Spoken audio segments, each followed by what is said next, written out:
Imagine coming to America at the age of 9, eventually working in a call center, then eventually getting to the point of building houses for six-figure profits. Does that even sound like it could be done? Well, today we have a guest, my man Jose Soto from Soto Properties, Soto Construction, Soto Rentals. Soto everything, man, you know? And he's gonna show us this particular property that's currently under contract that he built. And we're gonna get into that later, so make sure you stay to the end of the video. Now, Soto, I got some questions. First of all, I got some statements to make. This is a beautiful color you picked out, right? Nice garage doors, 2-car garage, the steps, the door is beautiful. Where did you get those light fixtures from? That's not a question for me, man. That's a question for my wife. You Okay. know, she designed everything from how many rooms in the house, to the color, to the gas light fixtures by the door, to these light fixtures. She's the design, you know. She's the mind behind this build. I just made whatever she wanted happen. All right, well, cool. Well, let's check it out, man. All right, so the outside is beautiful. I love that color. Yoshi white. Yoshi white is the color, okay.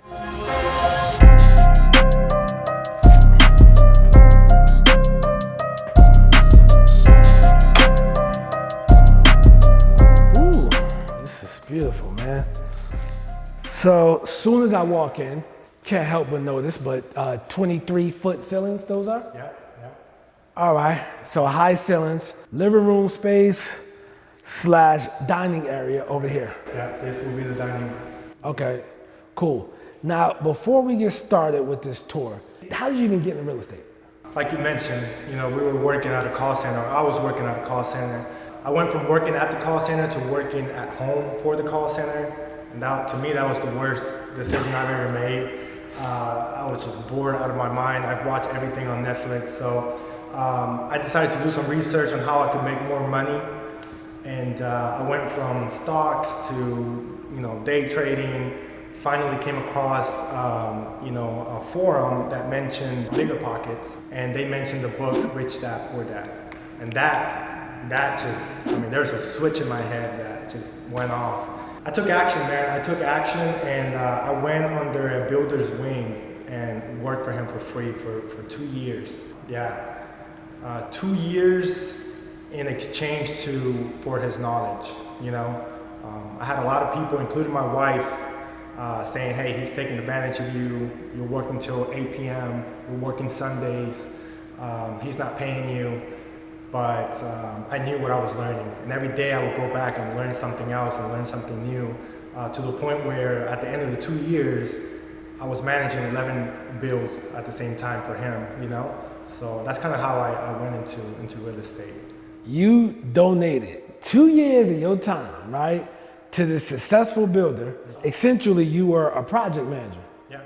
And for those who don't know, I don't know how much here they get paid here, but in Charlotte, North Carolina, project manager would probably make a base salary of $80,000 and then incentives on top of that.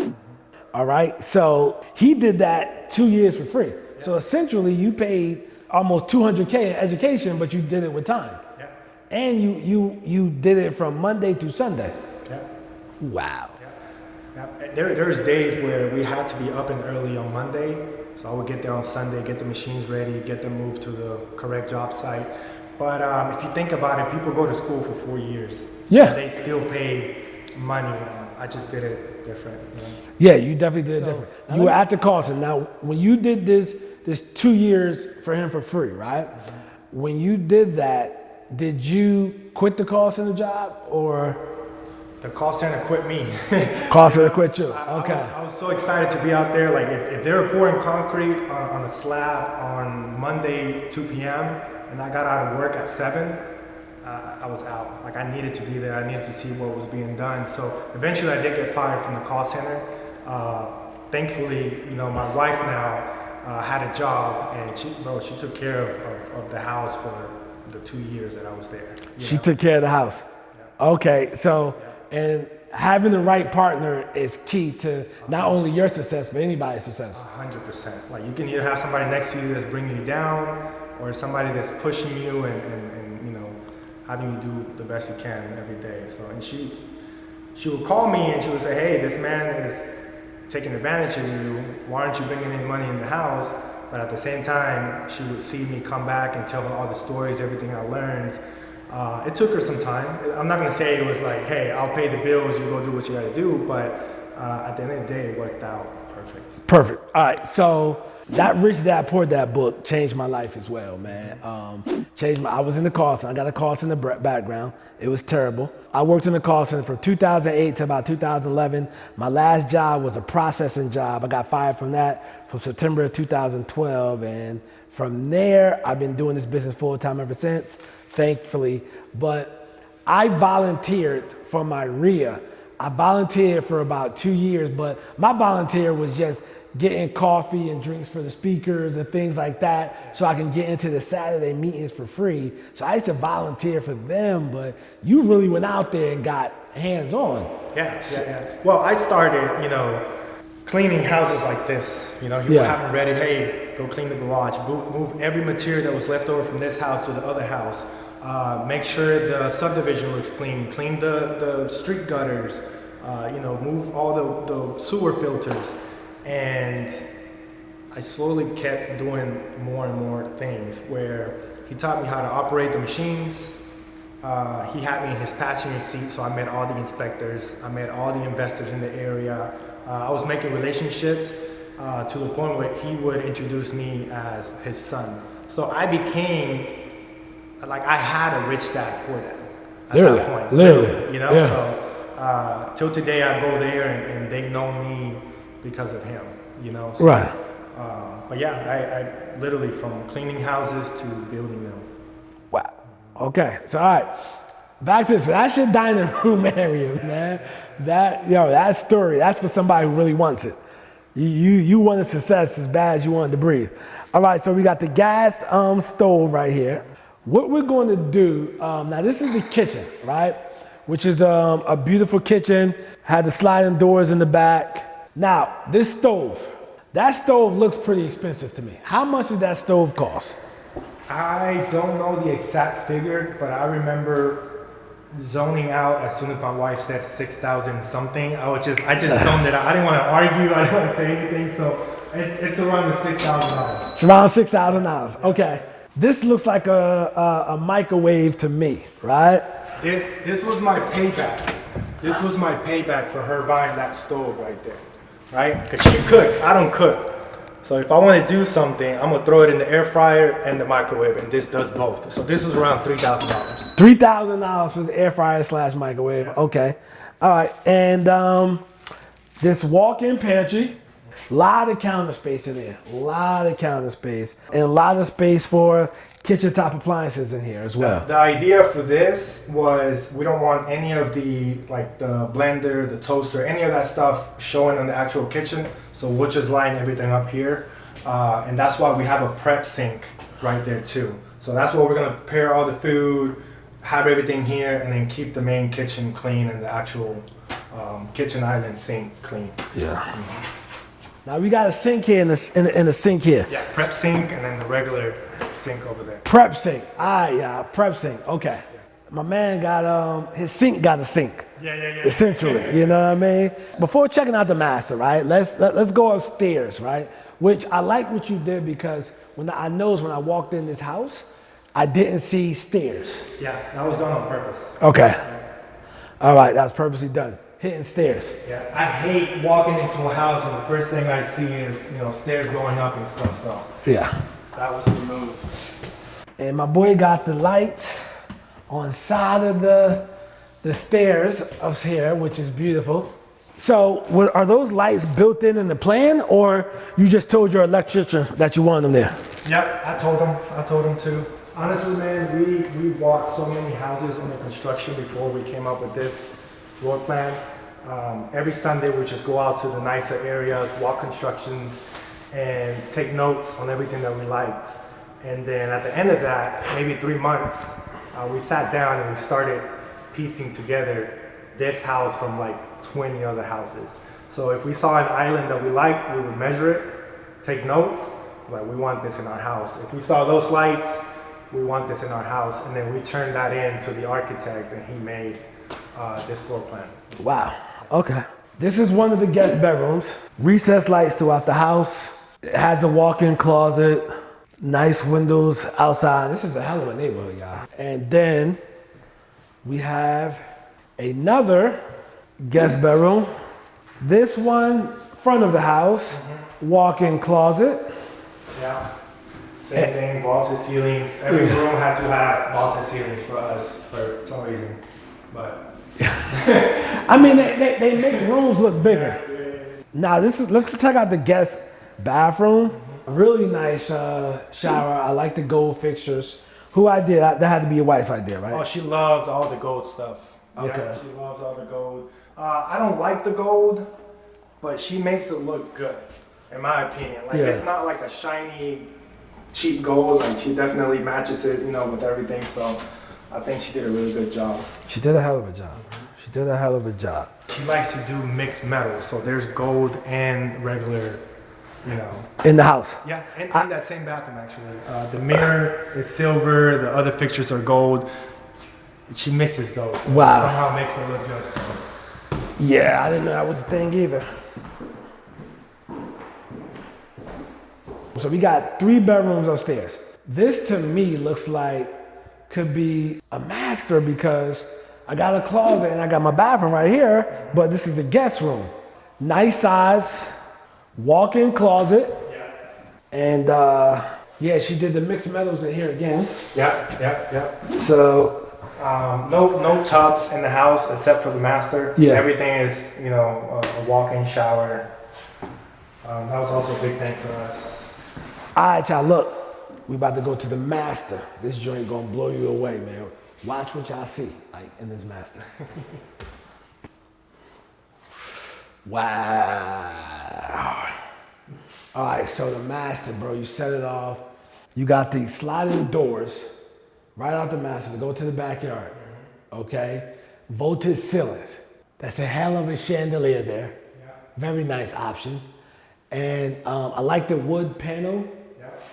That's nice. And how tall is this ceiling? Is this?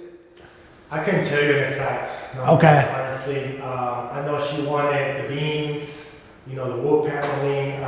There's 12-inch base. Yeah, I seen with that. like an inch casing around the doors. That was like the mood that she was going for. I want to say here in this master, we had the option to go big in the actual room, but we went with a decent size just so we could use that side a lot better.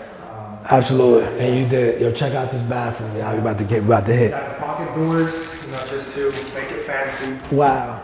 Look at my man bathtub. My man got a bathtub. He got a shower over here. He got a shower over here. He can have a whole party if he want. You know what I mean? Yeah. You know how the internet, y'all always talk about these polyamorous relationships? He can do all that in here. You know what I mean? He can do all the poly he want in this particular shower, and he could afford it. But all right, so this tub is beautiful. I love this old school style tub. If I got the shower, I got a shower, then I got a shower, then I got a tub there. Then what's that right there? That's the best part. That's a steam room. That's a full working steam room. You got the doors to close it all together. So if you want to spend 5 minutes in there before you take a shower, that's what you do. Wow, my boy got a steam room. Yeah. A steam room. Hey, look, y'all, he got some buttons right here. You press to turn on the steam room. Yeah, you turn it on there, steam starts coming out from that vent down there, and you can put any type of oil, essential oils that you want to put in there, and then the steam comes out smelling like peppermint, Wow. Yeah. And again, the vaulted in the bathroom, Definitely, yeah. This is your toilet here. So you got your privacy for your toilet, your walk-in closet. So the idea here is obviously you store stuff up there. This big mirror right here is going to have one of those racks that you can roll out. That way she can pick out her outfits, roll it out, try things on in front of the mirror, and then just be done. So we kind of wanted to make this space Useful. You made the space more than useful. Well, how much of this closet is yours and how much of this closet is hers? You're standing right in front of my You get 4 drawers. You get 4 drawers. All right, all right. Yeah. That's all you need. Yeah, yeah. All right, all right. That used to be my closet down there. That opening that you see to the actual shower used to be a closet to the it used to be a closet to the bedroom. Then I fell in love with the steam room to a hotel that I went, and I sacrificed my closet for a steam room. So that's why I only get that little bit right there. Yeah, wow. But that's the good thing, whenever you're building your own house, like you can add and remove things as you want. All right, this house is about 2,900 square feet, 4 bedrooms, 4 baths, and down here we didn't show you guys the half guest bath, but you got 4 bathrooms, 4 bedrooms, house, 3,000 square feet. It's just you and your wife, man. Yeah. And you built this with the thought that you and your wife was going to move in this. Now, you ended up selling it. This was our dream home. Like, we designed it to be our dream home, so we don't have kids, like you mentioned, so party, get-togethers, just a fun house overall. But yeah, we decided to sell it. It's on the contract. It's going to close in 9 days. So, and we got asking price for it. Asking price was $800,000. Okay, what's your cost basis in this as of right now? I want to say I'm between 525 and 550. It's 525 and 550. So you're looking at a big 6-figure profit. Yeah. This house appraised a lot, by the way, since I started building it and everything. It's such a good area. There's a new exit coming close to downtown, close to the airport. So it's appraised like $200K since I started building it. Wow. Okay. Yeah, I can easily see that, man, because $800,000 for 3, because we're right outside Nashville, Tennessee, y'all, and 800,000, man, that's, for 3,000 square feet is pretty good. What made y'all change your mind, bro? Like, from this you're doing your dream home, you and your wife, y'all both young, you're in your early 30s. I'm assuming she's around your age, right? She's 28 now. She's 28 now. 3 years. All right, so you're 31, she's 28, and you're doing your dream home, which most people don't get their dream home till about their 40s, 50s, right? That's what most Americans, right? But you didn't do the route most Americans went through. Now, I know you're a Cuban. Yeah. And is she Cuban as well? She's from Mexico. She's from Mexico. Yeah. Cuban, she's Mexican, and you guys, that had to feel crazy, bro. Like, you're 31 building your dream home, and she's 28 designing her dream home. That had to have like a hell of an experience. Yeah. It was a dream, honestly. It was a lot of fun, but we were, I think, halfway through it, and we were already making plans to move. Not renewing our apartment lease, and it kind of felt real. And out of nowhere, there's this, thing in my head. I'm like, I'm doing exactly what I said I wasn't going to do, which is follow what everybody does. This is what society wants you to do. They want you to get married, have kids, get a nice car, and get a house. Usually you get a nice house, then the car needs to match the house. Right? Correct. So we were going down that same line, and it's not what I wanted to do. It's not. I didn't want to have to work to be able to afford this house, or pay this house, or do it for what people are going to think about us. So it was hard, very hard, especially on her, because she designed everything and she made it happen. So it was hard to sell the house, but we feel so relieved that we're doing things different, and that we're instead putting that money back into our business. And you say that it's a good thing that we're building our dream home at the age of 30. I think it's a better thing to retire at the age of 35, and that's what we're aiming for. Just to retire at the age of 35, just walk away from everything. Yep. Yeah, and I agree with you. Yeah. And one thing I learned about entrepreneurship is like, I try to tell people, first of all, I don't believe everything you see on social media, but I try to tell people like, man, the time and the freedom is the best. That's the best thing. You want to be glued to something, and I understand your choices, man. I didn't buy my car. I got fired from my job at 29. Started making six figures from there. My highest paying job was $38K a year. By 35 on paper, I had a seven-figure net worth, all right? For the average American, it's like 50 plus, where you get a seven-figure net worth, all right? So by 35, I did that. 38, I bought a new house, got me a new car, got me a BMW X6, but I delayed it to whereas my rentals, I don't work for my car note. I don't work for my car note. I don't do that. Somebody else is living in one of your houses, paying that off. I totally understand that. You had a partner on the same page, man. Having that partner, man, is priceless.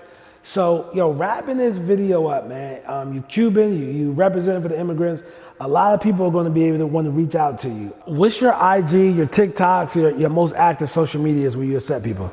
I think, and I checked that today, I spent like 40 minutes on Instagram today, so definitely Instagram, definitely Instagram. You might have to add it on the screen. It's soto.pelaez.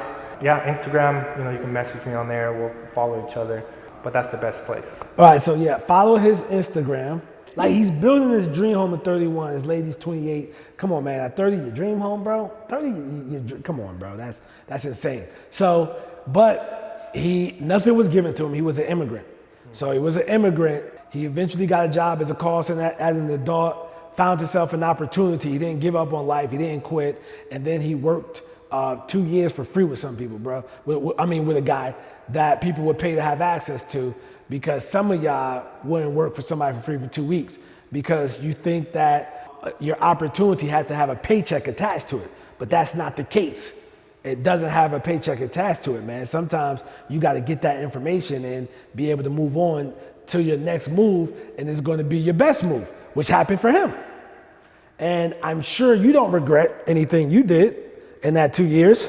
I learned so much during those 2 years. It's been my foundation to everything that I've done today, So yeah, I don't regret it.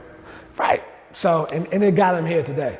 And he's on track to retire at 35, man. 6-figure plus profit. So again, I'm gonna put his IG on the screen.